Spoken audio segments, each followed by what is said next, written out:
I picked just because it seems to me it exemplified a lot of the spirit that we saw 15 years ago on this day. It comes from Matthew chapter 17, verses 20. Jesus says to them, "Because of your faith, even if you have faith the size of a mustard seed, you'll be able to say to this mountain, 'Move from here,' and it will move. For nothing will be impossible for you." 15 years ago, on a morning that was alive with vivid natural beauty, the bright blue skies of September, death and terror caught us unaware on the start of an ordinary workday. And we gather this morning to remember the honor that was exhibited by so many ordinary heroes. We cannot bring back the 2,996 people, our neighbors who died that day, but we can partially redeem the future through meaning that comes to us from humane nobility. Over the top of the arresting entrance to the chapel of the United States Naval Academy in Annapolis are written these words, "Non sibi sed patria," not for self, but for country. And we Christians might express the same thought a bit more broadly, "Non sibi sed aliis," not for self, but for others. In both cases, we lift up the virtue of honor, of service. It's the higher, more noble way. And at the very end of the Battle of Iwo Jima, Admiral Chester Nimitz tried to lift up what was worthy out of that several days of horrific violence on that island. And what he remembered was the sacrificial spirit that was exhibited by so many among his troops. He said, "Where uncommon valor was a common virtue." And really, that's what we witnessed on September 11th as well. Because wanton, random, and arbitrary doesn't begin to describe the untenable situation that ordinary workers found themselves up on top of the roof at World Trade One with fire down below. And meanwhile, in Washington, D.C., at the Pentagon, there were several dozen of the 20,000 people that worked at the Pentagon, and they just happened to be in the inner courtyard of that immense building. It's a park several acres large, and people normally sit there during lunch and share their lunch with each other. And they heard the sound of a jet approaching much too close, and they had every reason to believe that they were not able to run fast enough to avoid being killed. And so what you saw that day was en masse, dozens of them drop to their knees and say their last prayers.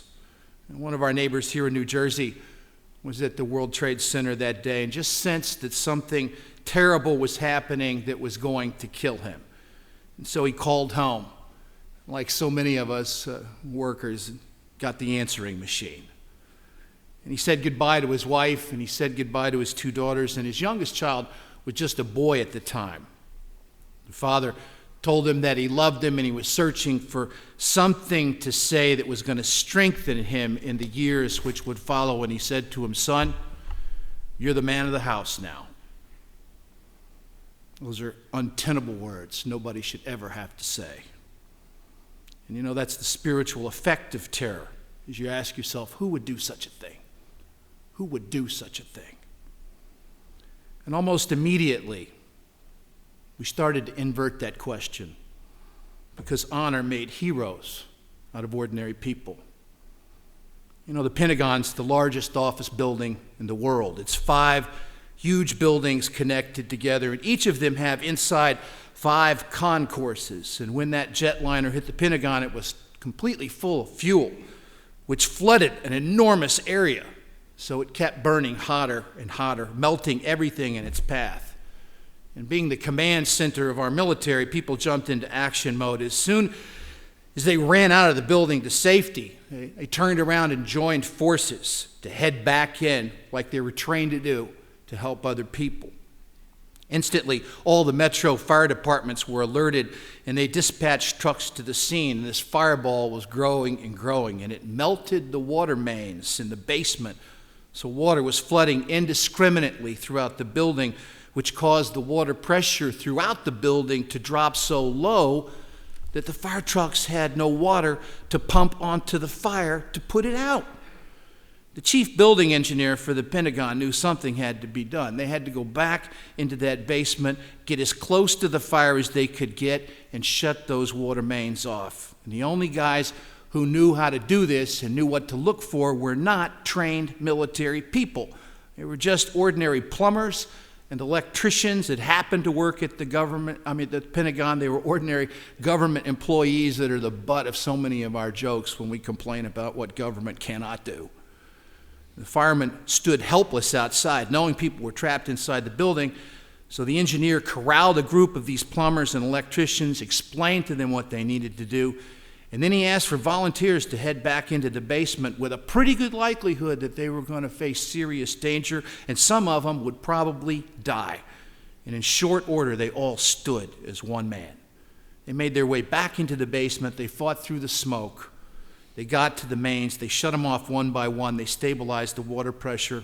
The fire trucks started pumping water onto that fire.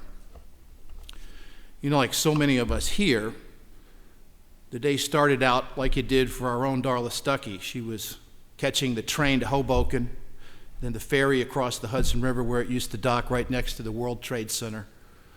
She was on her way to the New York Stock Exchange where she worked as a lawyer to the board. And the first plane hit right as she was getting off the ferry. It just so happened she was walking on the same route she always took on her morning commute, right past the daycare center and the nursery school that was in the basement of one of the towers. And the teachers had no idea what had happened, but it was obvious that something really big, really bad just took place. So they made the executive decision to evacuate the children immediately. And there was no plan. There was no time to develop a plan. They just started handing out babies to anyone who would take one. One of them grabbed an infant and handed that baby to Darla, and with her briefcase in one hand and an infant in the other, she started walking and then jogging and then sprinting uptown, finally running into other people, somebody else that she knew who was doing the same thing. They were just a few blocks north when they heard that awful sound behind them, the first tower starting to weaken and implode, sending that awful mushroom cloud of debris in every direction. They turned north, and then they turned east, and they turned north, trying to come up with a plan. Where should we go? They were asking one another. One of them said, let's head to Chinatown. There's nothing to hit in Chinatown. You know, it's so crazy the way that we make these decisions in moments of chaos that later almost seem comical. And of course, they eventually started wondering about the mothers of these infants that they were carrying. Where are they? What would they be thinking right now? And as mother to mother, they were deeply concerned, and they knew they needed to get somewhere. None of our cell phones worked that day. If you remember, they needed a landline. And then they remembered a friend who had an apartment on 56th Street.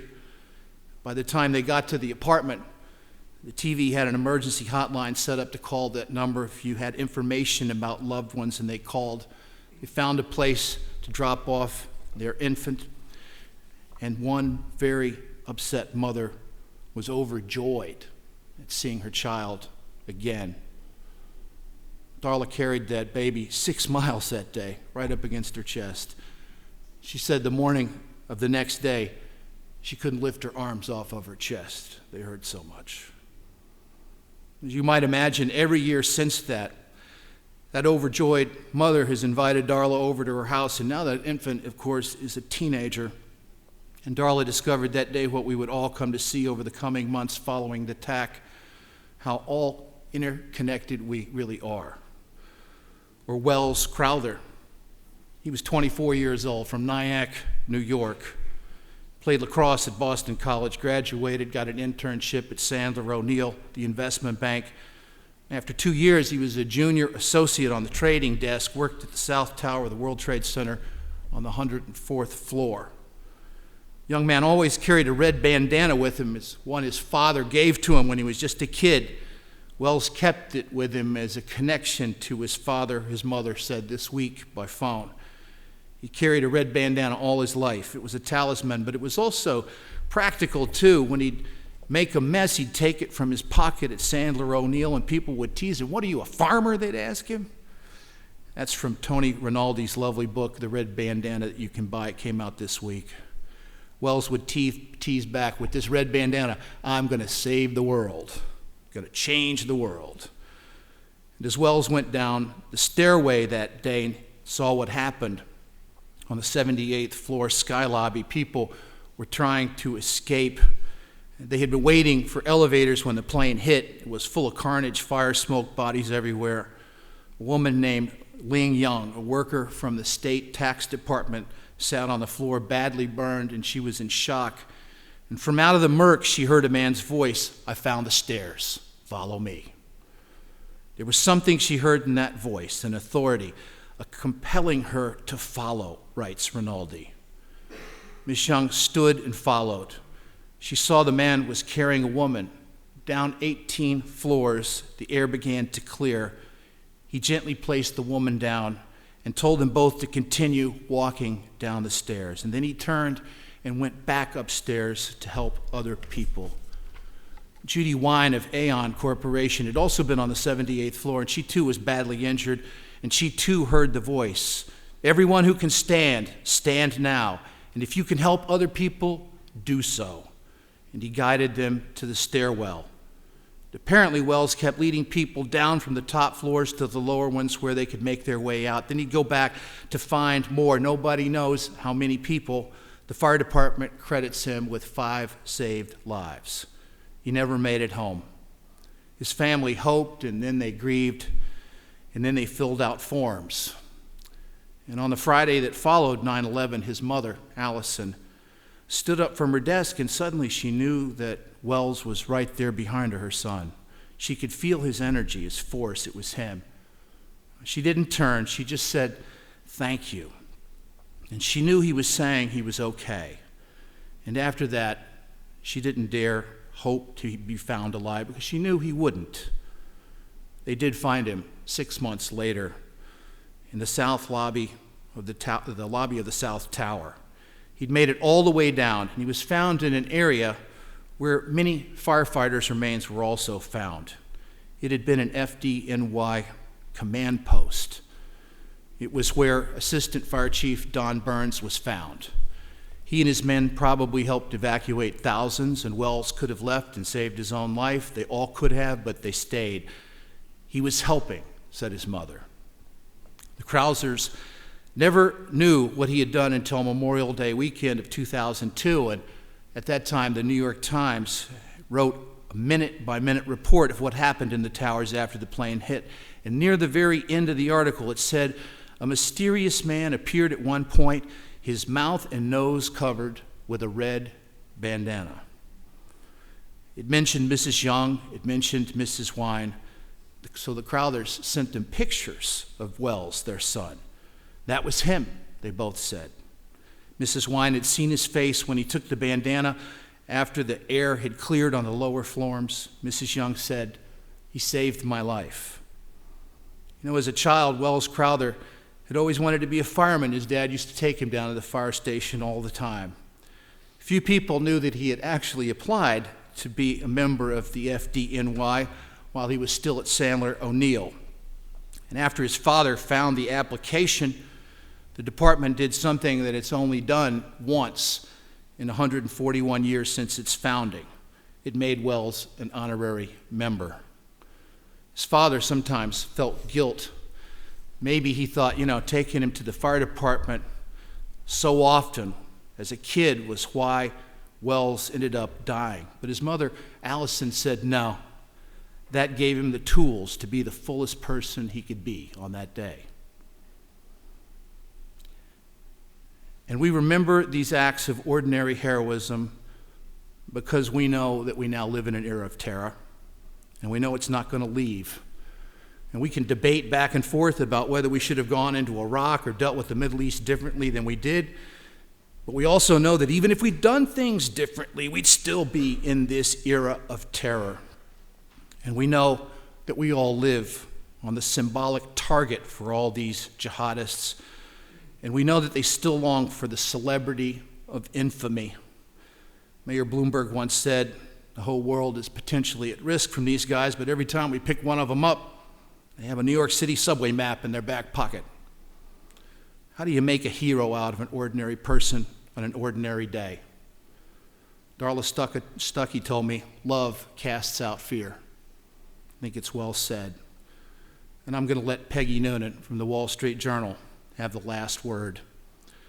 The way I see it, she said in yesterday's paper, courage comes from love. There's a big unseen current of love that hums through the world. And some of us plug into it more than others, some more deeply and surely. And they get more power from it. And it fills them with courage, and that makes everything possible. People see the fallen, beaten up world around them, and they ask, what can I do? Maybe be like Wells Crowther. Take your bandana and change the world. Amen.